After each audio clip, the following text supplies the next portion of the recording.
on the previous episode of the 1993 Kona Cinder Cone restoration. We assessed the condition of the dad spec hybrid bike that it had been turned into and realised quite a lot of it was still original. We disassembled the bike and discovered the bottom bracket was super clean and tidy inside, removed the clunky mudguards, removed the steel and very heavy riser bars which were positioned extremely strangely, and stripped it back to a bare frame ready for detailing.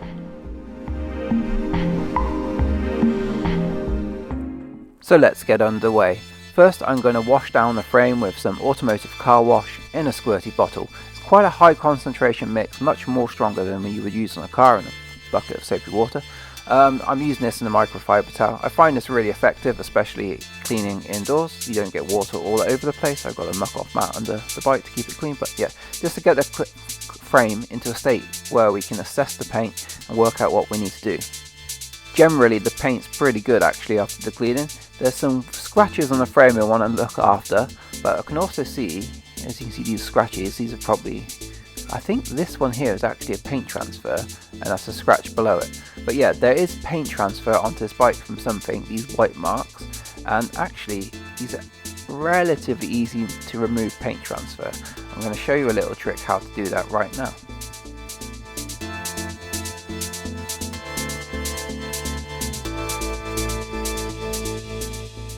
So to remove the contamination and transfer of other paint from a bike, I'm going to use an automotive detailing product called clay. I've bought this from Meguiar's.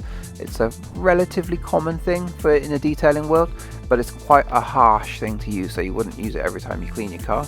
But it's really good at lifting defects ingrained in paint away from the main base paint. So in this case we've got some white marks on here which looks like some white product, like a white bicycle may have leant against the top tube of this one, and just put a stripe of white paint transfer onto this one.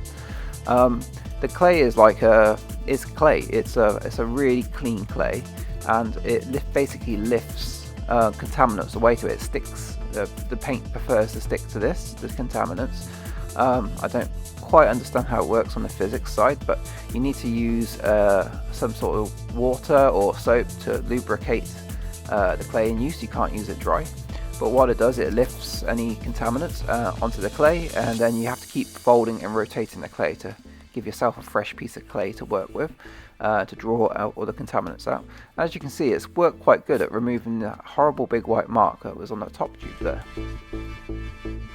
I first learned about this product years ago when I used to have a white car, and it was really good at getting spots of tar which the tyres would pick up and spit onto the paintwork around the front wheels, and that's how I discovered this product. It was the best thing I found for removing tar spots on white paintwork. Most cars, like a black or grey or blue car, you don't really see the tar spots, but on white they really stick out.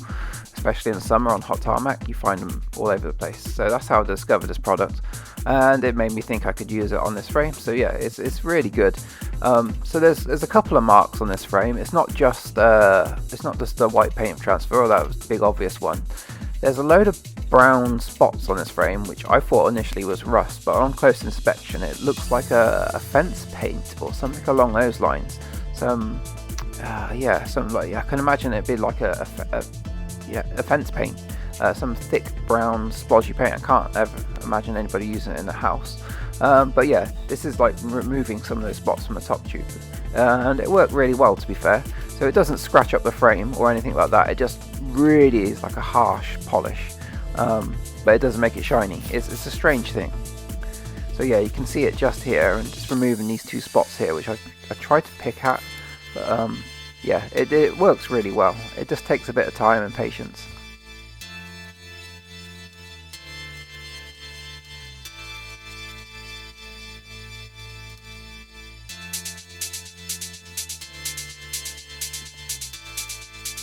So after going around the front triangle and cleaning up with the clay, it's time to get onto the polishing, but first this little Richmond Cycles sticker needs to go.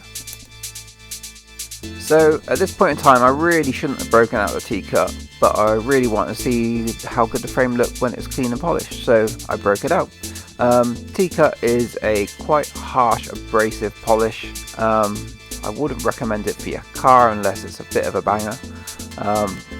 Use something better, but it is pretty good for bikes. Most bikes paint is a bit rubbish, to be fair, especially these old 90s bikes. They've never really been cleaned and polished, so yeah, I used some T-Cut on it and it came out pretty good. I'm sure I'm teaching you how to suck eggs here with polishing, but yeah, you apply it with a dirty cloth, inverted commas. I use one I always use for polishing. Leave it to haze over for a few minutes to start going slightly hard. You don't want it going super hard, you want to leave it on there for ages. Then use a clean microfiber towel, not a dirty one, it has to be clean. And then that polishes it off, and it creates a pretty good shine because you've got basically fresh paint coming through rather than the tarnished micro scratches you get on your original. I was quite happy after the T-Cut in. It needs a couple more rounds of it, to be honest, to make it look great. But one thing which was annoying me is all these little slightly rusty scratches on the frame, which I don't really like, but I'm not going to touch them in. I think the patina's part of the character. So I want to treat those. So the first step in treating those is to use some rust remover. I'm using this Hammerite solution. I think it's £5 or £6 from most DIY shops. You can get it in a little pot. It's like a fluorescent green gooey oozy chemical gel. It's pretty good at doing this. So it's very mild rust remover. It's nothing super aggressive, and the advantages of it being a gel is it sticks to the frame in the spots you want it to. So I like to leave it on. It says half an hour, but I like to leave it on for an hour or two, to be honest, to make sure it's fully worked. I sort of pop back and make sure the frame's not bubbling. You can see there on the lower headset where I did paste it on, it's gone a bit corroded looking there, but it's just treating the rust and to try to remove it, and discoloured it, but it's okay, it's covered on this bike. We'll get to that in the build section in the next video, not this one. Yeah, so just use a dirty microfiber. This microfiber is on its last legs, ready for the bin. I think you'll see it a lot in this video. Just use it to remove all the gel. And to be fair, I probably should be wearing rubber gloves to do this. It's a mild acid, I believe, like super mild. You can't feel it tingle if you put your finger in it, but I'm sure longer exposure would start to do some sort of damage to your skin and cause it to go dry and crinkly. But yeah, I should really put some nitrile gloves on to do this, but you don't think about these things at the time. Yeah, so that's sort of treated the rust. It hasn't treated the rust, it's removed the rust. And the next stage is what we want to do is we want to start treating the rust. So to seal the raw metal patches that we've now put onto the frame after using the rust remover, as you can see they're not quite as brown as they were. I'm going to be using a product called Built Amber Hydrate 80. I use this extensively on the Marin restoration, which I'll link up above right now. This is a product that is a rust converter effectively, so anytime there's a raw iron or steel, it reacts with that, forming a very tough seal and bond to the product, the frame, the metal, and it works quite well. It's a bit of a viscous product. I've tried a couple of techniques of applying this. Paintbrush is kind of good but a bit hard to control. So what I've been using is a toothpick, and that seems to work very effectively. So yeah, here's a little montage of me going through the frame, and I don't think I filmed every single one because it was taking ages to set up every shot. But yeah, basically using a toothpick to apply the Built Amber Hydrate 80 to all the little scratches and slightly rusty areas of the frame. I think I could have done better jobs at points. Every time you play with these products, it's a learning exercise. But I think this is probably the most effective way I've seen of using it so far. I've tried some other methods and it hasn't worked quite so well.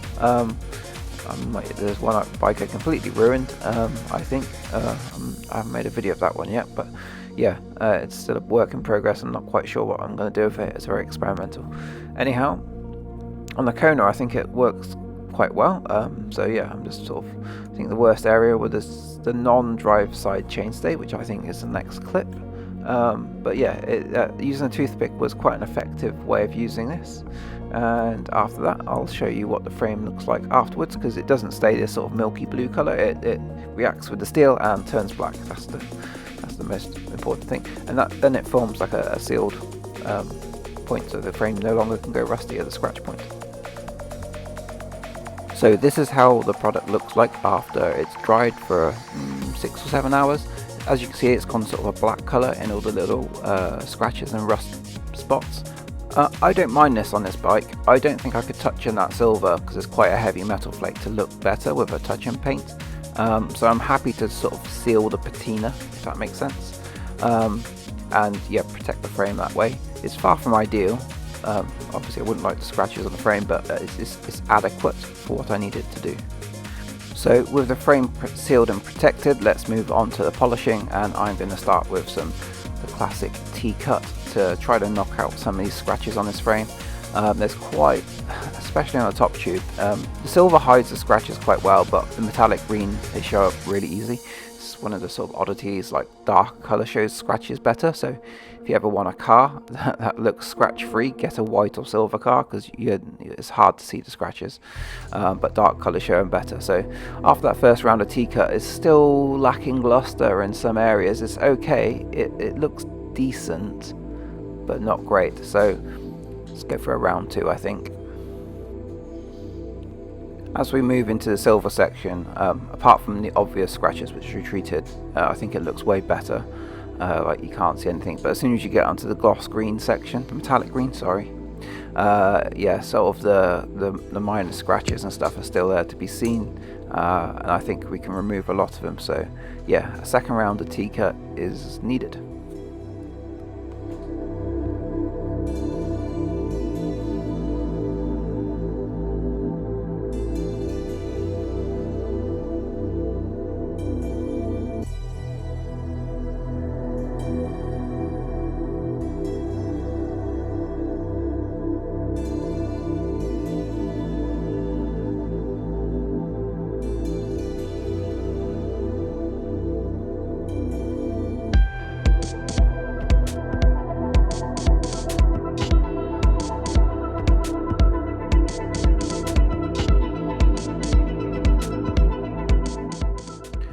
So I think I've removed most of the minor scratches now, but I really want to make this frame sparkle, so I'm going to bring out the next level of polishing, which is, I like this product, it's called Auto Glim Super Resin Polish. It's a much more mild polish than T-cut.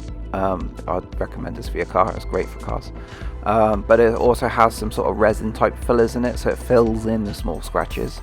And I think this stuff, like, it polishes up so much better than just T-cut. It brings a real high sort of luster to your product after your bike, after you've used it, and also your car. So yeah, I recommend this stuff. So here's a little montage of me trying to show off the finished frame. There's lots of patina on the frame and there's still scratches on it. I could spend a week polishing this and I don't think it would get significantly better. Not enough to notice from 3 feet away, but I could definitely improve it, but I don't really want to spend all that time doing it. I've got other things to do. So yeah, I'm pretty happy with the way it is. It's got patina and it's a bit crusty, but it'll do, and I think it'd be a really nice bike still. So yeah, enjoy this little montage, and I'll flow it around you at the end.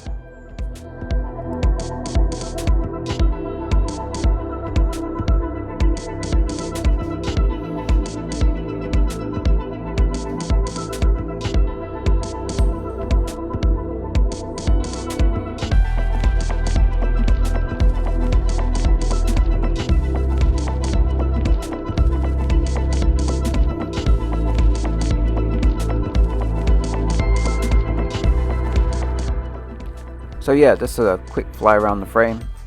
In the green areas, I think it looks way better. I still think I could put some more time into it and make it look better. I can still see things as I'm watching back on this video I might go and touch up and improve on. So yeah, some of these little scratches, especially in the green area, I think I can tidy up still. Silver area looks fine. It's kind of patinaed, and yeah, it's okay. Like, it's got a good luster in the sunlight. This will look great still, I think. I'm sort of flying around my garage with my daylight light here just to try to create reflections and make it look good. The metallic looks great in places. A real fantastic color scheme. So yeah, we'll start building this bike, and maybe we'll do a second polish at the end of the build, just to try to get rid of a couple of these little scratches and focus on particular areas. But yeah, that's it for now. time to move on to the parts preparation.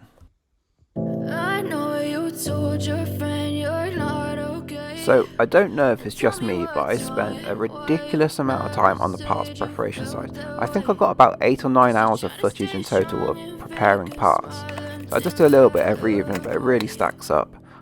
So yeah, this is just going to be a quick montage during this song of what I've sort of done for this project.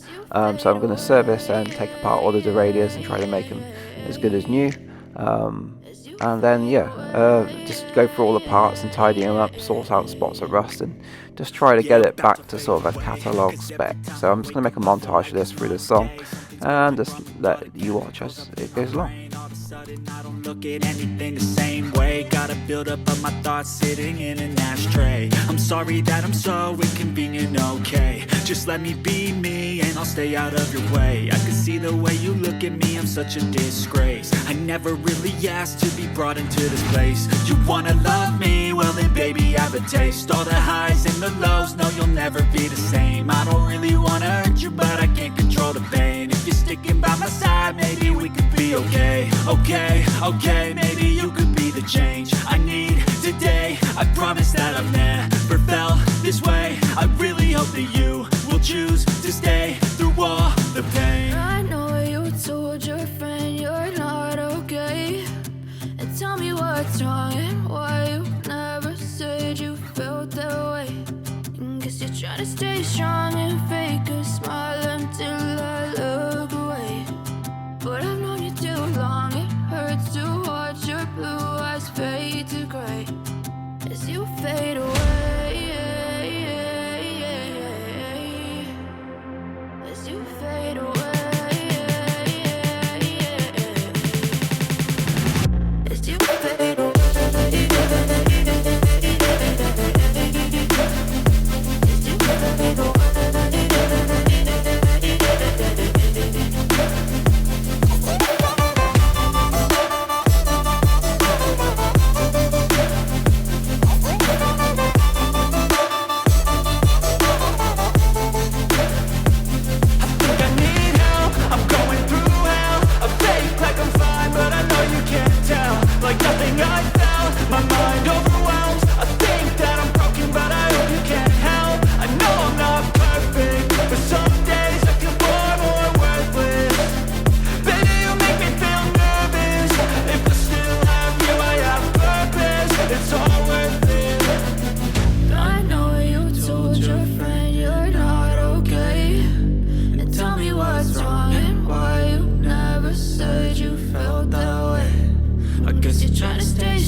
So I hope you enjoyed that little montage there of painstakingly cleaning all these parts and reassembling them.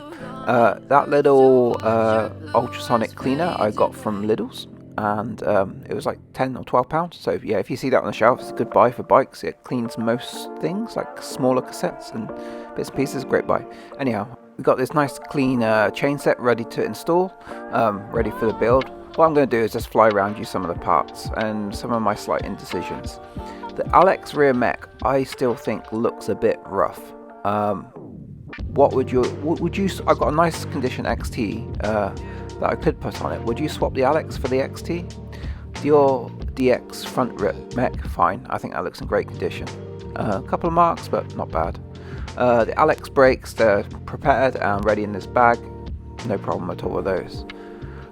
brake levers. So if you remember the plastic horrible brake levers that were on the bike, these horrible things, they're definitely not going back on, because I've found some Diacomp SS6 brake levers. This bike would have come with SS5, so it's a pretty good match, close to factory spec.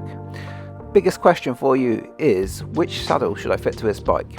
Let me know in the comments. I have this sort of biscuity brown, tan brown Flight Titanium, which I think would look pretty good. Or I do have a brown Selle Italia Turbo, which would also look pretty good, I think. So yeah, in the comments, just write Flight or Turbo, and yeah, I just want to see your reaction to those two. Yeah, Flight or Turbo. There's still a few bits to do, but that's about it for this video, and we'll get the build going in the next one. So yeah, thanks for watching. If you got this this far, write Flight or Turbo in the comments if you got this far. I really appreciate that, and let me know your thoughts on which one you would fit, and I will see you in the next video. Cheers for watching. Thanks. Bye.